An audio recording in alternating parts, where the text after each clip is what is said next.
Hey, welcome to a VO's journey. My name is Anthony Pica, and this is episode 2. I am so excited to be back. I want to start off just thanking everybody for all of the amazing words and all of the praise and just pouring of love, and I really appreciate it. Thank you so much. It means the world to me. I have to be honest with you guys. I literally have been thinking about doing this podcast all day while I was at work and everything. So, like I said yesterday, I'm a teacher and I had a good day at work, but I just literally been thinking about this all day. So I'm so excited to finally be here tonight doing the podcast. And today we're going to dive right in to setting up a booth and how I set up my booth.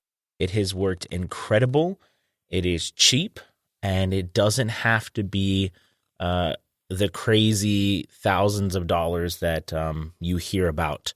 Again, not that that's bad. I mean, it's wonderful. Whisper rooms are incredible, but there's also other ways to make it happen. Anyway, so moving forward with tonight, I want to start off again by welcoming everybody in, letting you know that this podcast is about helping the new voiceover artist make some money, learn how to be a VO in this crazy world, and with me on this journey to try to make a career out of this thing. So tonight, I want to talk about my booth. I want to talk about a cool, kind of like epiphany I had today while I was at work, and and see where else the night leads us. So anyways, real quick story before we talk about the booth. I was at work today and was working on comparing and contrasting some different pieces of theater and cinema from the past and the present, and came across a song. So I don't know if many of you are theater junkies like myself, but I love Annie, the movie, the musical. I've produced the musical, directed it. I've watched the movie a million times. But there was a movie that came out in 2014, the new movie with Jamie Foxx, and I had never seen it. So was working on that today. I watched it, and I know this might sound corny, but there is a song in there, and by the little girl, Annie.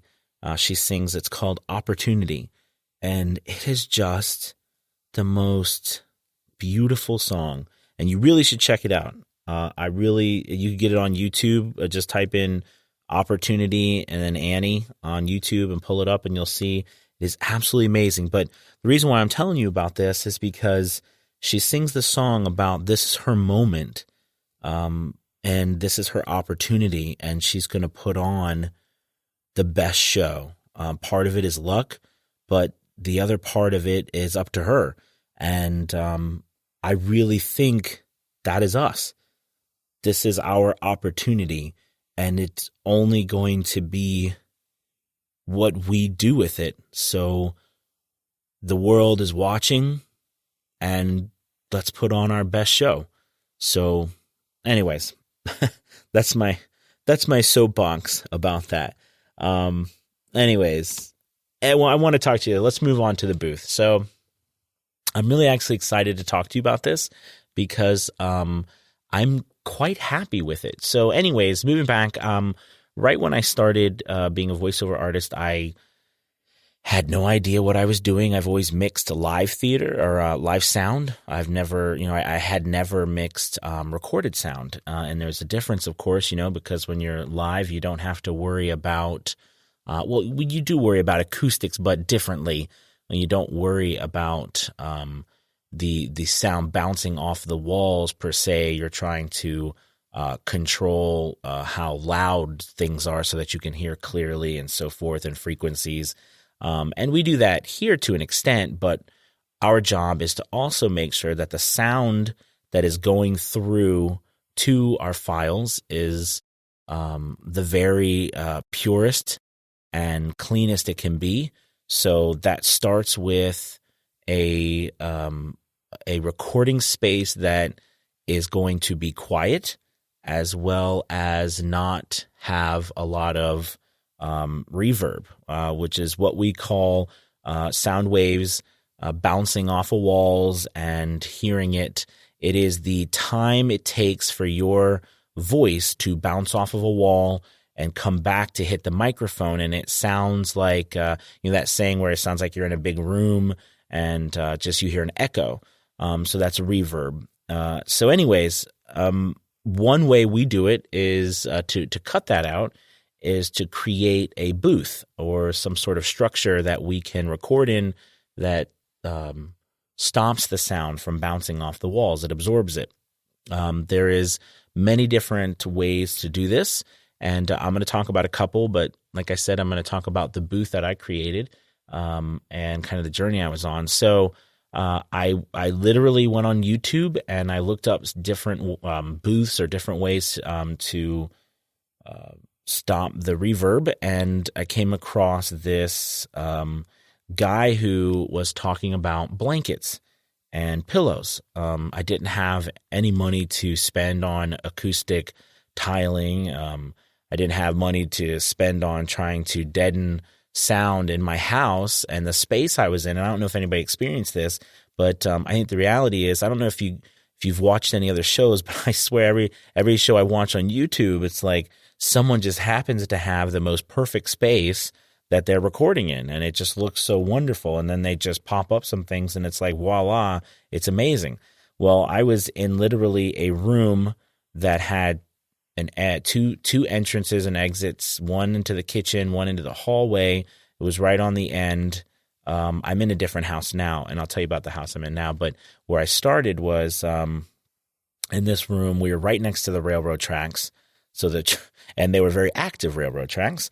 So the train went by all the time, and I literally was like, it had to be the loudest room. And I happened to we had bought a new refrigerator. I'm not kidding. And it just so happened that the refrigerator was literally right next to the doorway. So like every time I would go to record, the refrigerator was, turning on to make ice and everything, and it could hear all of this. So, it was just, so I had a noise issue as well as reverberation. But anyways, so, the further research I did, I had come across some people who, were doing some sound tests with blankets and pillows and different things and acoustic tiles and foam, and found that the reality is, most of the acoustic foam and things that you have, blankets, certain type of blankets and pillows work just as good or better than the foam. So I literally went out and I had this idea that I was going to create a structure out of PVC pipe. And there's lots of different. I think there's some tutorials on YouTube about other people. I think I've seen some other people who do it too. But basically, what I did is I took my desk. So this is what I suggest if you're looking for a way to do this. So I took my desk, I measured the size of my desk, and I wanted to be able to come in and out of this structure. I wanted to be able to stand up and record and sit down if I needed to, but also be at my desk for all of my equipment that needed to sit on it. So I measured the size of my desk. I measured the depth. So my desk just happened to be around 4 feet wide, and then it was about 2 feet deep.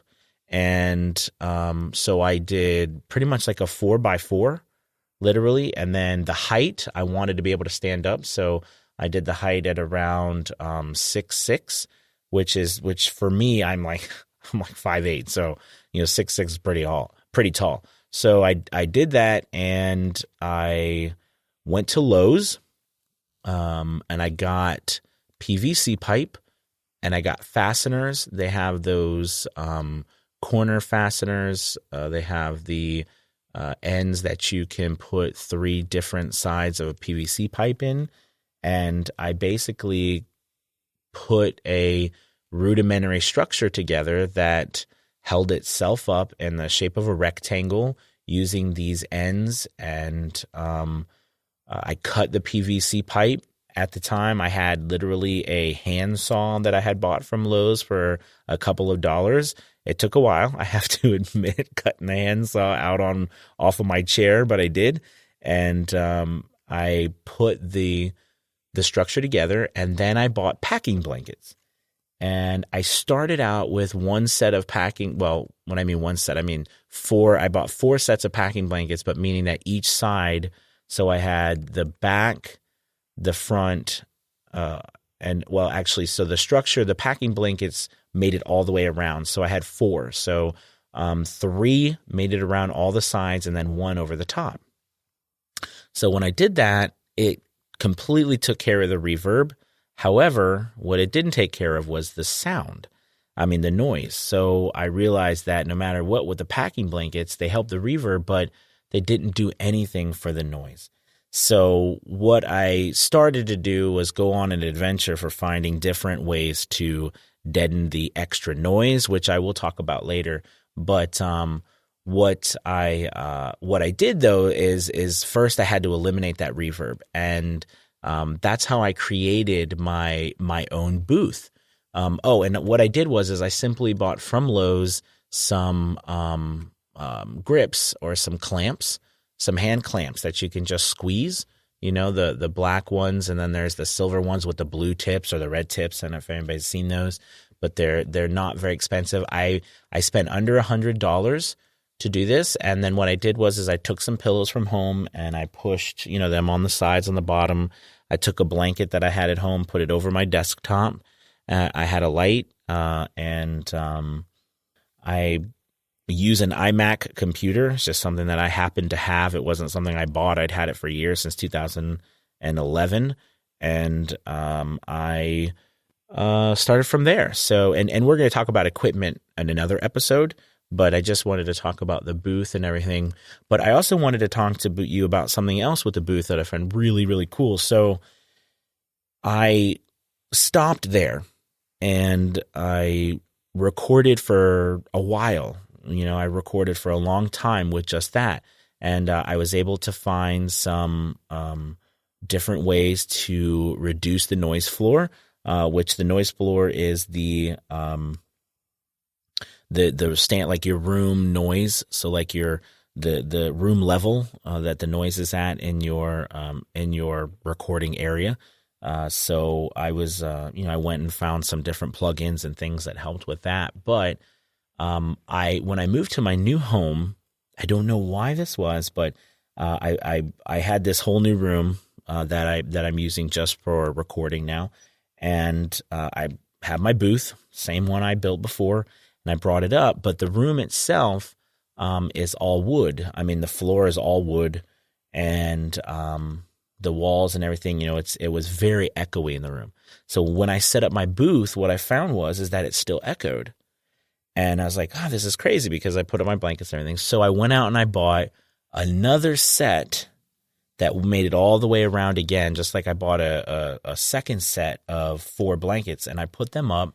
I put a extra set up against the back, and then, of course, decked out the rest of it like I had told you.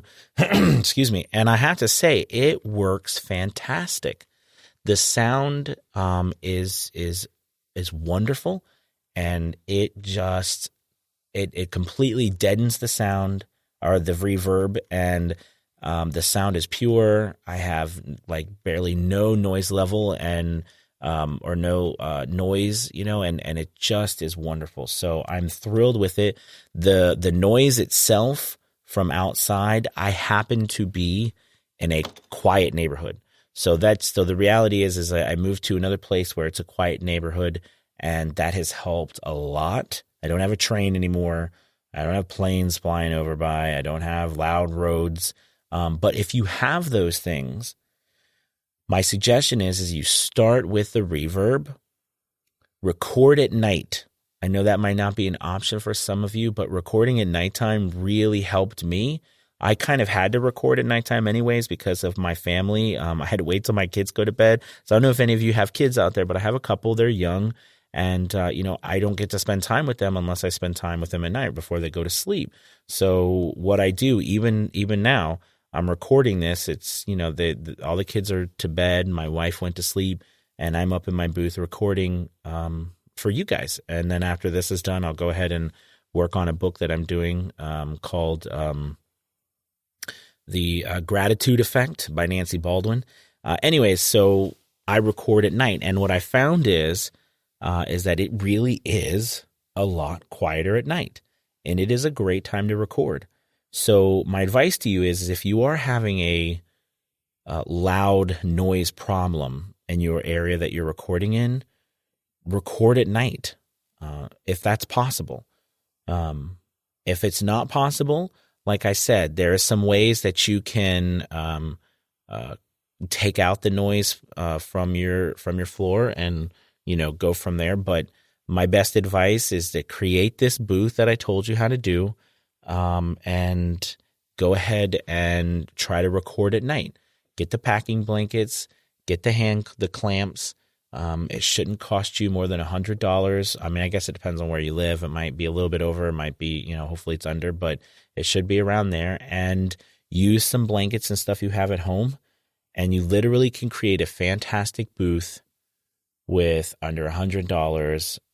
And the cool thing about this booth too is that it was portable. So for the first year or so that I did my business, I literally took down my booth every single night. Now I have to tell you, that was a pain in the butt, especially if I recorded until like 2 or 3 in the morning and I'm trying to take down this PVC pipe booth without waking anybody. It was a pain. It was a pain, no doubt. But it did teach me a lot about perseverance, and it was a pain. It was a pain. I'm not going to lie. It was a pain. I don't recommend it. But at the same time, I guess I kept telling myself, you do what you got to do. So there was some nights where I didn't do recording because I just didn't want to put up the booth and take it down. But I made it through that, and finally I found a way to keep it up. So this is just one structure. You can put something like this together in a closet. You can put something like this together under stairs somewhere. Totally Harry Potter it. You can do wherever you can find a space that is easier for you to create a structure or put up some sort of acoustic treatment. Like I'm just literally using packing blankets and different home blankets and so forth. And the sound's great. So anyways, so that's the booth that I created, and hopefully that helps you. And I can tell you this too, really going to YouTube will help if you're not quite sure about the structure in your mind. But literally I have 3 tiers. So I have a bottom structure with the PVC pipe that makes a rectangle, but I leave the bottom open on the end that I walk into. And then I leave the second tier. It's 3 pipes. So there's 3 pipes on the bottom that go in a rectangular shape. There's 3 pipes in the middle that go in a rectangular shape. And I leave one of them, one on each of those levels off so I can walk into the booth. And then on the top, there's 4 pipes that go around the top. And then I literally connect each one of those sections with either their three-way PVC connectors, or the top ones are just the elbow joints. So you can literally put it together for next to nothing. PVC pipe is cheap. You just have to cut it. And even some Lowe's will cut it for you. I know Home Depot cuts stuff for you too. So which one, or even Ace Hardware, or even if you have a local hardware shop or somewhere that you can get a plumbing shop that you can get PVC pipe, it really is easy and it's quiet. Unless you're, hitting it and stuff. But other than that, it's really sturdy and it works wonders. So, anyway, so that's my booth.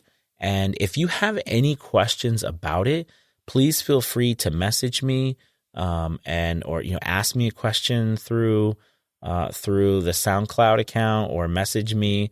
You can send me a message at my email address, which is atpcre@gmail.com.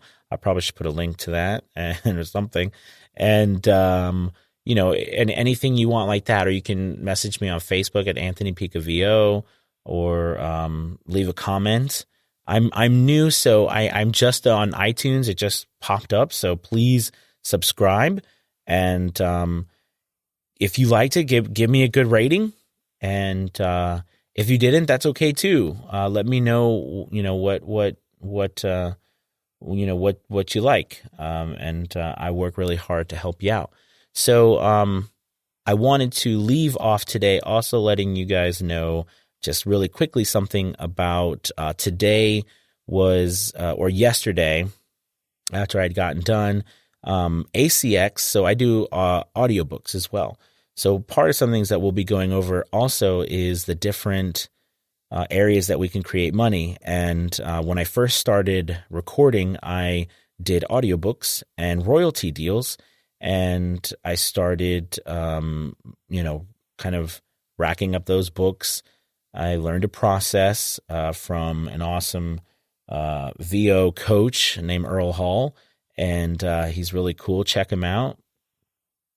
He's everywhere. Earl Hall is his name, and he helped me with a process. And then I took that process and I kind of modified it myself and came up with some ways. Anyways, needless to say, I found a way to pick books on Audible or ACX, which is the platform that Amazon or Audible owns, which Amazon owns, that uses to find or connect narrators with the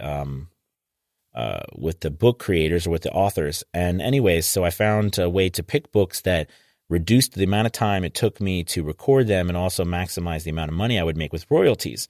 So I did a whole bunch of books, and I started getting these royalty payments. So like yesterday I got paid.